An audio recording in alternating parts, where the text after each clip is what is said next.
Hello everyone, and welcome to our new episode of the Expat Career and Lifestyle podcast. This is Dominika, your host, and today I am coming to you with a special guest, Julianne Bosch. She's an author, coach, expat, a CEO mom, and she's a mother to 3 children. She's CEO to moms as a life and career coach, and she has published a book recently called How a Mother Took Her First Step on the Moon.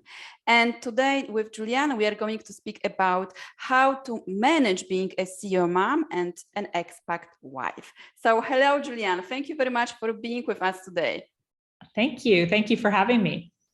You're welcome. You're welcome. So I am very excited to have you and very curious about your own story. So could you please tell us more about how your international journey started, your expat journey started? So tell us more, a little bit more about you. Yes, it all started when I was in university. I went to a graduate school called Thunderbird in the United States. And so I got my master's degree in international business. And from there, I met my husband. And 28 years later, we moved 13 times on 4 continents and various types of jobs, depending on the visas that I could obtain. And usually we had many experiences that were more enjoyable and more adventurous than I ever thought when I started graduate school. So that's how it all started, basically. Yeah. So you're very excited, like living in all those different countries and also all different continents and different cultures. So like, what was your biggest, because now you are back to US and you are living in Florida, but like looking back at this international life and experience, like what was your biggest challenge, like an obstacle or maybe, like a challenge, and how did you overcome it? I would say kind of the biggest challenge was recreating myself over and over and over again, because my children would land and we would get them organized in a school system, and school is similar. You're constantly learning. And yes, they had issues with new friends, et cetera, new location, but their routine was the similar at school. And then my husband would also go into a job, similar company, because we were given opportunities through his company in the beginning. So for me, it was, could I get a visa? Could I do a type of work there? And then what did that look like? And so I would say the difficulty was mostly recreation. Yeah. And so how did you recreate it yourself? Well, I would jump in with enthusiasm and curiosity and figure out what was new and that I could align with. So for example, when I was living in Tokyo, I had the opportunity to volunteer for an organization called FOFA, Friends of the Fine Arts, and we would bring different type of art programs into schools. And so I knew nothing about this, but at the same time, I decided to just jump in because I love arts and music and theater. And I learned along the way, applying my marketing and sales and things that we put into business into organizations abroad. And I was always surprised at how fruitful those relationships were, because I would provide different perspectives for them of how to apply what they wanted in their country. And yet they also ended up teaching me many, many things. Yeah, so it was like adapting your own experience and your own skills, to the new location. Mm-hmm.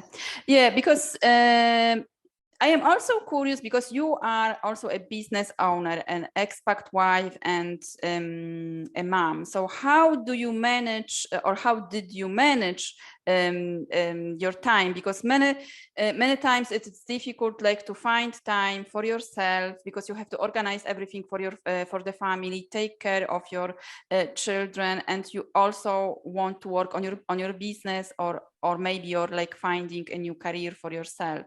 So how, like, what is your advice to an expat woman who is like struggling with this, let's say, work-life balance? Well, first, I would say be kind to yourself. You need to realize it's you can control the uncontrollable in so many ways, but sometimes you just can't. So you need to laugh and enjoy the process. So what I would do is I would schedule that private time for myself. I would schedule time for new friendships. I would schedule when I needed to get moving things done, when I would concentrate on my children activities. I was very intentional with my activities in the day. I wouldn't let the day just happen to me. I'd say, okay, this is the time that I need to pop out and get to the grocery store or get what I'm going to do for dinner. And then depending on the country I was in, you had a network of friends that could possibly help you, and we would tag team. So one idea that we created, one city that I lived in, was I had a wonderful group of women, and one night a week, each of us would prepare the meal for the other 4 families. So you would make a massive chili or a massive something, that whatever you were going to cook for the family, and then you drop it off at the other 3. So I knew one night a week, I possibly didn't have to cook.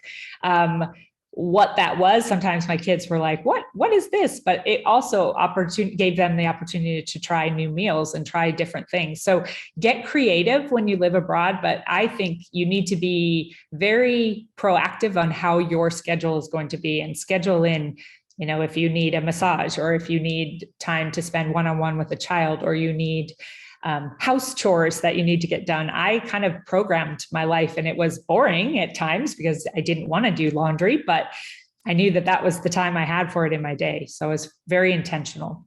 Yeah. So like scheduling. So can this apply same for example, for a woman who is working, she's working full time, and she's also taking care of her family. So yeah. I think so. And we are not taught, at least I was not taught, that I need a learning day. So on Fridays, I tried not to schedule any of my clients or any of my activities, and that would be my learning day. And I would read books, watch podcasts, so to spark ideas of how to better myself at the same time, so personal development. So yes, I do believe that if somebody works, you may work late into the night to accomplish something, but then know that you have the whole next day to concentrate on yourself, on what is important. So you are constantly challenging yourself to the next level. Because I think if you work to live, you don't live to work. So I think it's very important for you to kind of take that time to, yes, you have to produce and be a part of a company or an organization, but also organize what your parameters are, that you're not available on certain times, or you are available here to here. And that's what works best for me. I didn't learn that until later in my life. Have your schedule be sacred to you. This is very important. And what about, because for example, sometimes I hear from women that are working or starting their businesses, that they feel guilty of leaving their kids, or not having enough time to take care of their children. So how to overcome or manage this feeling of guilt, being guilty? Well, fortunately, I don't know if this is the case for many women, but I am a morning riser. I don't function very well in the evening. So I would get up 5 a.m., 4 o'clock. I would always make sure that one meal a day, we were all together. So whether that was breakfast or dinner, so that was a priority or a rule that I had made. And then I also woke up early enough that I would make their school lunches, and I would put special notes into their lunches. So I feel like that human touch with my children was still active. I would volunteer knowing in advance that a field trip or an activity at school was going to happen, and I would cut out or carve time for that activity so they knew I was present. So on that side of it, I would intentionally do little acts of kindness for my children so they knew that I was present. At the other side of it is, again, you have to have that compassion for yourself and realize you can't do it all. So you're going to do the best that you can. And at the end of every day, I would write what went well, what didn't go well, and what am I going to do better tomorrow. And if I kept that routine in my journaling, it really served me the next day to be more effective on giving that extra hug or kiss or cuddle. So I didn't feel guilty because I knew that my kids knew how much they meant to me, but they also respected that I had a job or I had an activity that was important to me. And I see that now with my children as they are adults, they have a really good work-life balance. And again, it's important that you need to make and establish that early in the startup or entrepreneurial spirit. Is your time is valuable, and it's how you apply it. Yeah. I like leaving this small notes, showing that you are caring, and like that you want to be like in connection with your children, even if you don't have the time, and like having also compassion of yourself. This is important. So you have recently published your book, How a Mother Took Her Step on the Moon, her first step on the moon. So like, what prompted you to write your book, and like, could you please tell us a little bit more exactly? Sure. I was turning 50, and I had hit kind of a slump of my own personal growth. I wasn't pushing myself out of the boundaries, and I was thinking of 50 and beyond as getting old. And I said, how about if I flip that and I give a gift to my children instead of getting gifts on my 50th birthday. And in about 2 months, I took all the little scratch notes of memories, and I said to myself, I would love to put something into the Library of Congress here in the United States that is forever. And books are something that I champion, and I'm a good reader, and I take knowledge from them. And so I wanted to put that piece of advice out for my children, but also for other mothers that are starting out, to take a short story of mine, see the advice that I'm offering, and then offer them a powerful question to reflect on their own and journal about what their intention is to being a mother. And it's not meant to solve the problems of the world. It's meant to just make you pause and think and write what your own advice is for your children and moving forward. Because I think if we have a game plan, it's those little things that makes big things happen. Yeah. So like, what is like your favorite advice? Well, I tell a story, which is kind of a silly story of don't always assume you know all the facts, is the piece of advice. And the short story I tell is I was trying to do it all. I wanted to be a room mom and do my work and go to my annual gynecology visit. And I got delayed, as you do. You run out of time. And I ran into the house and ran into the bathroom and cleaned up and headed off to my appointment. And the doctor, when I arrived, said, wow, this is a party going on here. And little did I know that the washcloth that I had used to kind of clean up quickly was with glitter that my daughter had left on the washcloth, and that she was safeguarding to use when she came home from school that day for herself. And but not obviously down where I had applied it. And so I had assumed that my doctor thought that it was a creepy situation, whereas he was thinking, wow, why does this lady have glitter on her hoo-ha? So so I tell that story and I offer that piece of advice. And then I ask you a powerful question, is when do you laugh at yourself? Mm-hmm. And sometimes we assume we know all the facts about things, but little did I know that that doctor was coming to me with another perspective.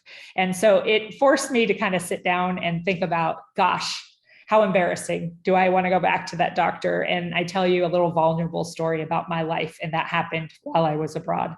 However, the poignant part is I had to reflect on it, that I had to laugh about it and realize that I don't know all the facts. And what am I going to do to kind of enjoy that process a little more? And when bad things happen, how do I laugh at it and learn from it? Yeah, beautiful. Yeah, it's very fun. Yeah. Yeah. And the book is meant to be fun. It's a beach read. It's not meant to be stoic and heavy. It's meant for mothers to kind of enjoy their process of motherhood. It is a tough job. It is the hardest job in the world. It is way harder than an office job, I think, because there is no set plan. Each of your children are different. So I think the book is meant for you to just reflect, and journaling has always been a wonderful way for me to document what I thought and how I can change that. And so I wanted to offer that to other mothers. Yeah, fantastic. Thank you very much for sharing that. So like another, like not excuse, but another challenge that I hear from expat women sometimes, it's like to communicate with their partner, with their husband about their career, and like also like finding time for their self to think about their professional development, not only like taking care of kids. And so how to like enroll your partner, how to communicate with your husband or with your partner to let him understand or her understand that you want to work on your professional development or your career also. I would say early and often. Your professional life will constantly ebb and flow and grow and become smaller or more comfortable.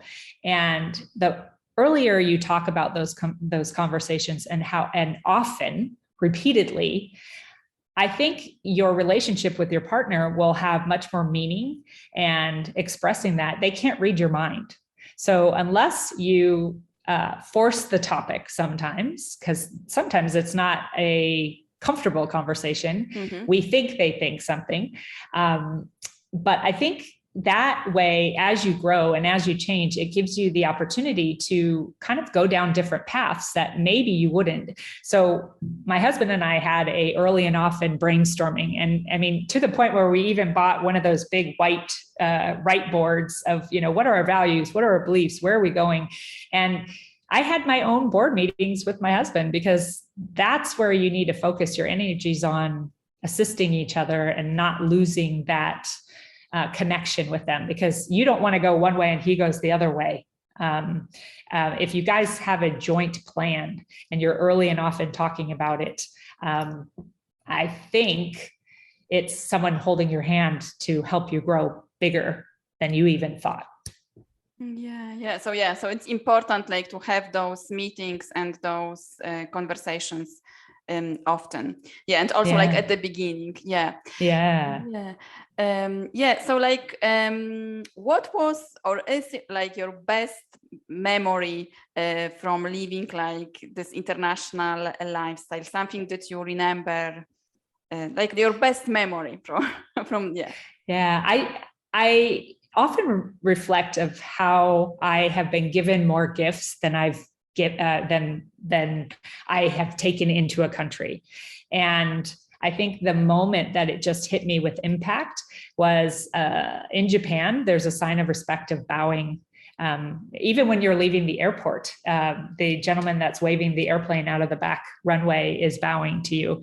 And as we were leaving a company and moving from Japan to our next location, the whole staff came out, and we were getting in our little minivan to the airport, and every single one of those staff members bowed in respect. And it just humbles me that every culture has such a beautiful reflection of that respect and how they portray it and how you learn when you're there, and the gifts that they give you. So I think when I reflect back on everywhere that we've lived, it's those little signals like the bow or a kiss on both cheeks when you're in Italy or Spain. Those little gifts of culture will stay with you forever. So when I do meet a Japanese person and they do bow to me, mm-hmm. it just brings back this warmth of what that country gave me as a gift in that gesture.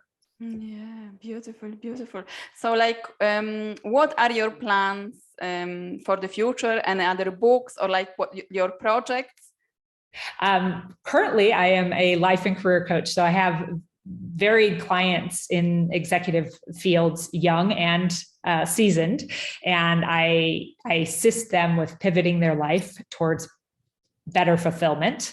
And what that means for them and how they set up their goals. And so I've been doing that my whole life. So it's been very, I would say a new chapter of my life that has, again, given me more gifts with gestures, because I have clients all over the world, and they're very it's kept me exploring. Even though I'm here back in the United States, it's kept me an expat coach, because I'm able to have clients all over the world.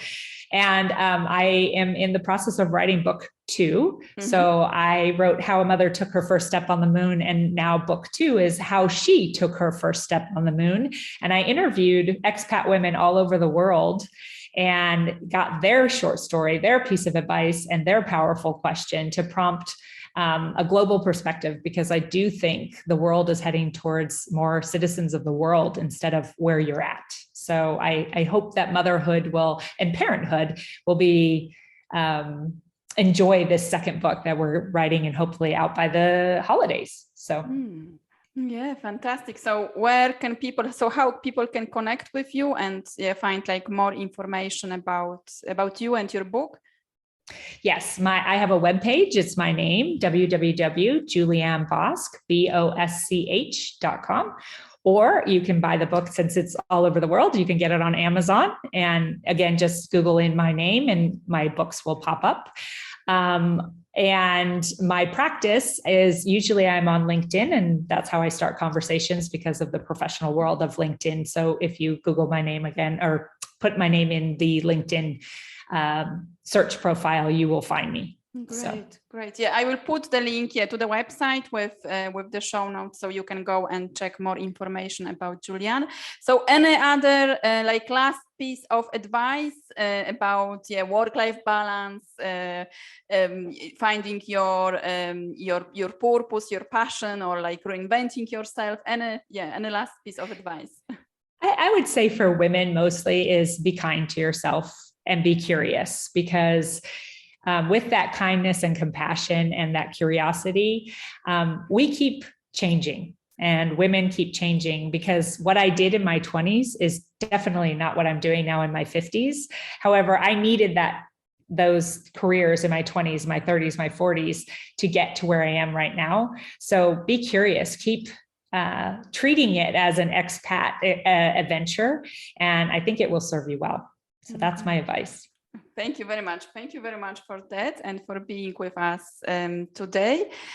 So thank you very much for listening. Thank you very much for watching, if you are watching the video. So please tell us, what are your learning points from this experience? What are your challenges when it comes to work-life balance as an expat or international living abroad? Leave us a comment, and I will be back with another fantastic episode. Thank you very much, Julianne. Thank you for having me.